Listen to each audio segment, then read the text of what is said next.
খেলার সময় আমন্ত্রণ জানাচ্ছি, দেখে নেব শিরোনাম।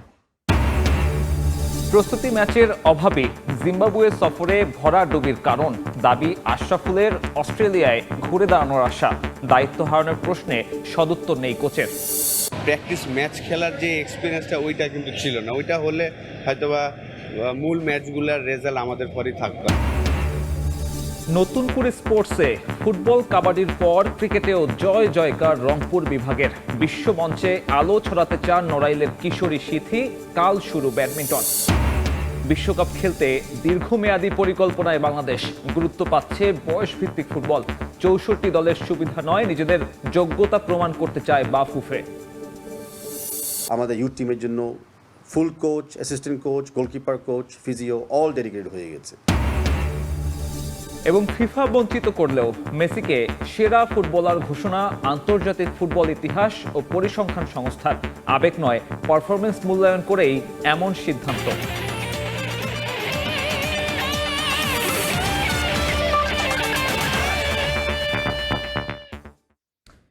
শুরুতে ক্রিকেট।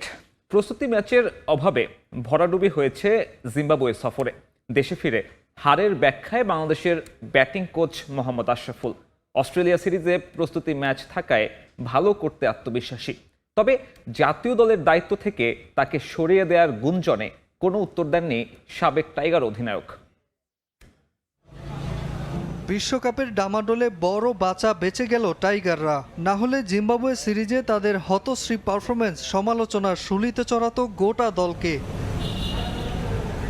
তবে জিম্বাবুয়ে সিরিজের ভরাডুবিতে দুশ্চিন্তার কিছুই দেখছেন না বাংলাদেশের ব্যাটিং কোচ মোহাম্মদ আশরাফুল। বরং তার মতে প্রস্তুতি ম্যাচ না থাকাতে কন্ডিশনের সঙ্গে মানিয়ে নিতে পারেননি শান্ত হৃদয়রা। মনে করিয়ে দিলেন ঘরের মাঠে সাম্প্রতিক অর্জন। আগে কিন্তু একটা প্র্যাকটিস ম্যাচ হতো, একটা 3 ডে ম্যাচ বা একটা 1 ডে ম্যাচ যদি হতো তাহলে অ্যাডজাস্টমেন্ট করাটা সহজ হতো। এখন আপনাকে খুব যেই খেলতে হয়। প্র্যাকটিস ম্যাচ খেলার যে এক্সপিরিয়েন্সটা ওইটা কিন্তু ছিল না। ওইটা হলে হয়তোবা মূল ম্যাচগুলোর রেজাল্ট আমাদের পরই থাকতো। একমাত্র টেস্টে ইনিংস ব্যবধানে হার, ওয়ানডেতে হোয়াইট ওয়াশ এড়ানোর কৃতিত্ব জিম্বাবুয়ে ম্যানেজমেন্টের খেলোয়াড় বিশ্রামে পাঠানোর সিদ্ধান্ত। তাই এখন প্রশ্ন উঠছে, অস্ট্রেলিয়া সিরিজে কি পরিণতি অপেক্ষা করছে টাইগারদের সামনে। ব্যাটিং কোচ অবশ্য মনে করেন অজিদের বিপক্ষে ঘুরে দাঁড়াবে তার দল। অস্ট্রেলিয়াতে আমি মনে করি যে টাফ হবে, কিন্তু একটা পজিটিভ দিক যে আমরা আগে যাচ্ছি, প্রায় 10-12 দিন আগে যাচ্ছি, একটা 3 ডে ম্যাচ খেলার অপরচুনিটি আছে আমাদের।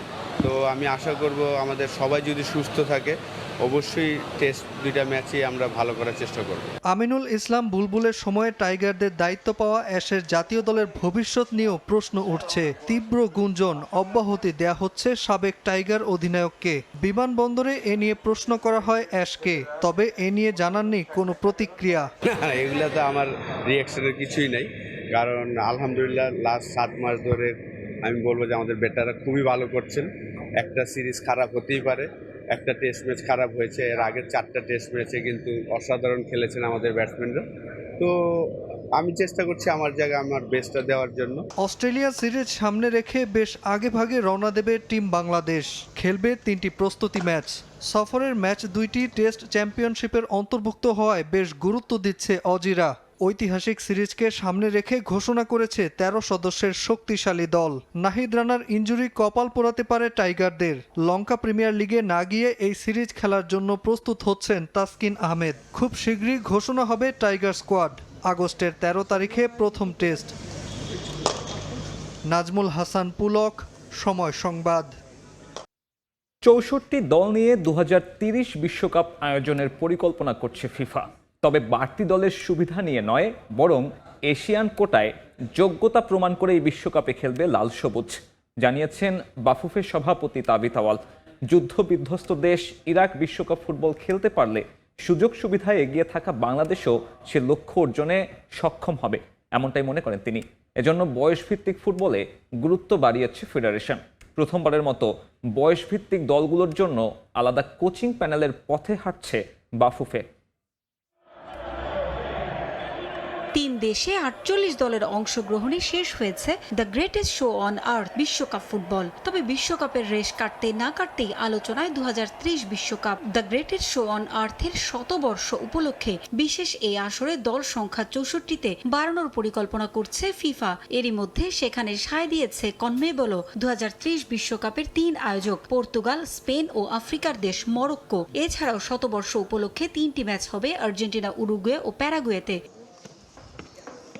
এখনো আলোচনার টেবিলে বিশ্বকাপের ভবিষ্যৎ। তবে ইনফ্যান্টিনোর বিশ্বকাপে দল বাড়ানোর পরিকল্পনায় স্বপ্ন দেখাচ্ছে বাংলাদেশ, ভারতের মতো দক্ষিণ এশিয়ার দেশগুলোকেও। যদিও ফিফার দেশ বাড়ানোর উচ্চবিলাসী পরিকল্পনায় সামিল না হয়ে বরং নিজেদের খেলার মান বাড়ানোয় মনোযোগী বাংলাদেশ ফুটবল ফেডারেশন। যোগ্যতার মানদণ্ডে পাশ করেই বিশ্বকাপে খেলতে চায় বাংলাদেশ। আমাদের স্ট্র্যাটেজি ক্যানট বি যে খালি দল বাড়বে সেদিন আমরা যাই, যদি আমরা চান্স পাই 64-এর পর তো মানে 200টা টিম আনবেন, ওটাও হবে না। আমাদের পরিকল্পনা হবে যে ঠিক আছে, এখন যে 48 টিমস আছে থাকুক, তার ভিতরে এশিয়ান কোটাতে পরে 8 বা 9 depending on the play of match আমাদেরকে ফাইট করে ডেভেলপ করে ওই 8-9টা দেশের ভিতরে থাকতে হবে। যুদ্ধবিধ্বস্ত দেশ ইরাকে অবকাঠামোগত সুযোগ সুবিধা বর্তমানে ততটা না থাকলেও বিশ্বকাপে খেলেছে তারা। মধ্যপ্রাচ্যের দেশটি বিশ্বকাপে খেলতে পারলে কেন পারবে না বাংলাদেশ? এমন প্রশ্ন ফেডারেশন প্রধানের। এশিয়ার ফুটবলে নিজেদের শক্তিশালী অবস্থান তৈরি করতে বয়সভিত্তিক ফুটবলে জোর দিতে চান বাফুফের সভাপতি। ইরাক ইনফ্রাস্ট্রাকচার কী আছে, ইরাকের ইউথ ডেভেলপমেন্টের কী আছে, তো ইরাকের মতো দেশ যদি ওই টপ 8-এ থাকতে পারে, বাংলাদেশ গিভেন বাংলাদেশের রিসোর্স, বাংলাদেশের ডায়াসপোরা, বাংলাদেশের পপুলেশন 100% ওই টপ 8 বা 9 থাকা উচিত। অ্যান্ড ওটাতে আমি মনে করি পসিবল যদি আমরা ফোকাসভাবে আমরা ফাইট করি। আমাদের ইউথ টিমের জন্য full coach, assistant coach, goalkeeper coach, physio all dedicated হয়ে গেছে। ছেলে এবং মেয়েদের জন্য আমরা আগামীতে যাব, তো আমরা সেই পথে হাঁটতে চেষ্টা করতেছি। ভবিষ্যতে নারীদের বয়স ভিত্তিক ফুটবলেও আলাদা কোচিং প্যানেল করার কথা ভাবছেন বাফুফের সভাপতি। সাফ জিতে র্যাঙ্কিংটা বাড়িয়ে। পারভিন আক্তার, সময় সংবাদ, ঢাকা। মেসিকে বিশ্বকাপের সেরা ফুটবলার হিসেবে ঘোষণা করেছে আন্তর্জাতিক ফুটবল ইতিহাস ও পরিসংখ্যান সংস্থা IFFHS। ডেটা পারফরমেন্স সূচক বিশ্লেষণ করে সিদ্ধান্ত নেয় সংস্থাটি। নিজস্ব পারফরমেন্স ইন্ডেক্সের ওপর ভিত্তি করে এই খেতাব দিয়েছে তারা। আধুনিক ডেটা ভিত্তিক পদ্ধতিতে টুর্নামেন্ট জুড়ে একজন ফুটবলারের গোল, অ্যাসিস্ট, প্রতিটি ম্যাচের রেটিং এবং নকআউট পর্বের প্রভাবে সুনির্দিষ্ট সমীকরণের মাধ্যমে হিসেব করা হয়। বিশ্বকাপের 23তম আসরের প্রতিটি ম্যাচের বিস্তারিত তথ্য পুঙ্খানুপুঙ্খভাবে বিশ্লেষণ করে এমন সিদ্ধান্ত পৌঁছায় সংস্থাটির কারিগরি প্যানেল। তার গড় ম্যাচ রেটিং ছিল 8.33। বিদায়ের দ্বারপ্রান্তে থাকা প্রতিটি ম্যাচেই দলকে খাদের কিনারা থেকে টেনে তোলায় বড় ভূমিকা রেখেছেন মেসি। এ কারণে সেরা ফুটবলার হিসেবে বেছে নেওয়া হয়েছে তাকে। আবেগ নয়, পরিসংখ্যানের ভিত্তিতেই দেয়া হয়েছে এমন ফলাফল। বিশ্বকাপ ফাইনাল শেষে স্পেনের ফুটবলারদের সঙ্গে হাতাহাতিতে জড়িয়ে লাল কার্ড দেখেছিলেন আর্জেন্টাইন ফুটবলার লিয়ান্দ্রো পারাদেস। কিন্তু গতকাল এক বিবৃতি দিয়ে ফিফা নিশ্চিত করে কোনো কার্ডই দেখানো হয়নি তাকে। মূলত ফাইনালের শেষ বাঁশি বাজতেই প্রতিপক্ষের কয়েকজন ফুটবলারের ওপর চড়াও হন পারাদেস। এ সময় দুজন ফুটবলারকে ঘুষি মারতে দেখা যায় তাকে। পরে স্ক্যালোনি এবং স্প্যানিশ স্টাফদের হস্তক্ষেপে পরিস্থিতি নিয়ন্ত্রণে আসে। এ সময় তৎক্ষণাৎ পারাদেসকে লাল কার্ড দেখানো হয় বলে ফিফার অফিসিয়াল ট্র্যাকারে জানানো হয়। তবে কিছুক্ষণ পরই সেই বার্তাটি মুছে ফেলা হয়। লাল কার্ড না পেলেও শাস্তির হাত থেকে রক্ষা নেই আর্জেন্টাইনদের। আমেরিকান টেলিভিশন ইতিহাসে সকার সম্প্রচারের সব পুরনো রেকর্ড ভেঙে চুরমার করে দিল এবারের বিশ্বকাপ। ফাইনাল ম্যাচেই কেবল মার্কিন যুক্তরাষ্ট্রে দর্শক সংখ্যা ছাড়িয়েছে 6 কোটির ঘর। 3টি দেশের এই মেগা আয়োজন ঘিরে শুরুতে নানান বিতর্ক থাকলেও সব আলো কেড়ে নিয়েছে ভিউয়ারশিপের এই অবিশ্বাস্য জয় জয়কার। স্বাগতিকদের বিদায় কিংবা টিকিটের চড়া দাম কোনোটাই রুখতে পারেনি ব্রডকাস্টারদের এই জোয়ার। 3 দেশ, 16 ভেন্যু, 48টি দল আর 104টি ম্যাচের এই বিশাল কর্মযজ্ঞ শুরু হওয়ার আগে শঙ্কার বিতর্কের কমতি ছিল না। লজিস্টিক্স থেকে শুরু করে নানা জটিলতা নিয়ে প্রশ্ন তুলেছিল অনেকেই, কিন্তু সব শঙ্কাকে বুড়ো আঙুল দেখিয়ে মাঠে গড়ানো এই বিশ্বকাপ শেষ পর্যন্ত উপহার দিল অভাবনীয় এক সাফল্য। উত্তর আমেরিকার মাটিতে ফুটবল প্রেমীরা সাক্ষী হলো ইতিহাসের অন্যতম সেরা এক আসরের। মাঠের বাইরে টিকিটের আকাশচুম্বী দাম কিংবা স্বাগতিক যুক্তরাষ্ট্র শেষ 16তেই বিদায় নেয়ার পর দর্শক কমে যাওয়ার যে শঙ্কা করা হয়েছিল তার লেশ মাত্রও দেখা যায়নি। এমবাপ্পের গতি, মেসির জাদু কিংবা হালান্ডের গোল মেশিন পারফরমেন্স পুরো উত্তর আমেরিকার ঘরোয়া আড্ডায় আলোচনার কেন্দ্রবিন্দুতে ছিল। ফক্সের 104টি ম্যাচের পুরো সম্প্রচার জুড়ে গড় দর্শক সংখ্যা আগের আসরগুলোকে বহু গুণ ছাড়িয়ে গেছে। এমনকি ভাষাও কোনো বাধা হয়ে দাঁড়াতে পারেনি। স্প্যানিশ সংবাদ মাধ্যম টেলিমুন্ডোতে হুমড়ি খেয়ে পড়েছিল স্প্যানিশ ভাষী দর্শকরা। সব মিলিয়ে মাঠের বাইরের আলোচনাকে ছাপিয়ে মাঠের ভেতরের দুর্দান্ত ফুটবল এবং কোটি কোটি মানুষের উন্মাদনা ফিফা এবং 3 আয়োজক দেশকে এনে দিয়েছে ঐতিহাসিক এক সাফল্য। আর এই রেকর্ড ভাঙার পরিসংখ্যান প্রমাণ করে দিয়েছে ফুটবলের আসল জাদুকরী আকর্ষণ সব বাধাকে পেরিয়ে ঠিকই পৌঁছে যায় মানুষের হৃদয়ে। নিয়ন মুহাইমিন, সময় সংবাদ। এ পর্যায়ে শীর্ষ সংবাদগুলো জানিয়ে দিচ্ছে আরেকবার। প্রস্তুতি ম্যাচের অভাবই জিম্বাবুয়ে সফরের ভরাডুবির কারণ দাবি আশরাফুলের।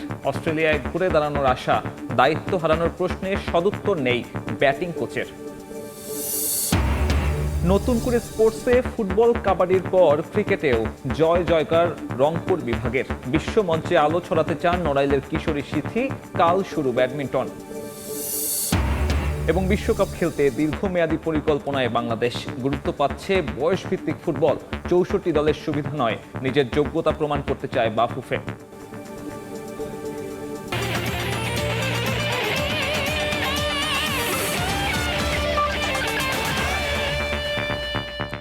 দর্শক, বিশ্বকাপ উন্মাদনা শেষে বৃহস্পতিবার থেকে আবারও পুরনো সময় রাত 12টায় ফিরতে যাচ্ছে খেলার সময়।